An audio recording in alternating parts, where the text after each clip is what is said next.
The economy facing extraordinary pressure from bank failures to the debt ceiling to inflation. Today, the Federal Reserve is expected to hike interest rates again to tame high prices. We are talking about another quarter percentage point increase on borrowing.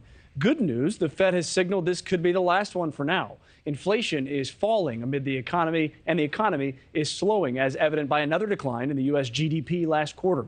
The Fed surely is keeping a close eye on the debt ceiling showdown as well, with the U.S. on the verge of a devastating national default that could trigger a global financial crisis. No solution yet to increase the borrowing limit as President Biden and congressional leaders prepare for a major meeting next week. White House correspondent Allison Harris tells us the latest on what is being considered in this high-stakes standoff. Good morning, Allison.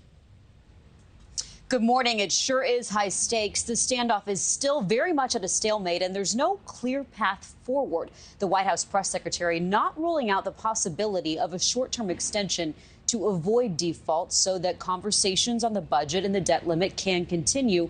But several Republicans are already on the record saying that's a bunch of gimmicks, and that invites even more uncertainty, pushing it down the road. President Biden is not softening his stance to not negotiate around the debt ceiling, adamant that House Republicans lift the debt ceiling without concessions.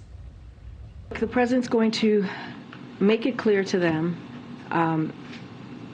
how it is not that they have to avoid a default. It is their constitutional duty for Congress to do this. House Speaker Kevin McCarthy says Republicans in the House have done their job passing a plan to cut spending and raise the debt limit. Their bill calls for aggressive spending cuts, more than $100 billion in cuts to next year's federal budget, as well as undoing some of the president's climate initiatives and also making it easier for wealthy Americans to avoid paying taxes. House Democrats are also preparing their own plan per a special rule. It would bring a vote to raise the debt ceiling to the floor without support from Republican leadership. It is a political Hail Mary, and it would require 5 Republicans to vote for it. Now, pressure is continuing to mount as the U.S. is just drawing nearer to potentially defaulting in 4 weeks now, potentially on June 1st. Thank you for watching. Go to newsnationnow.com to find News Nation on your television provider. And don't forget to click the red subscribe button below to get more of News Nation's fact-driven, unbiased coverage.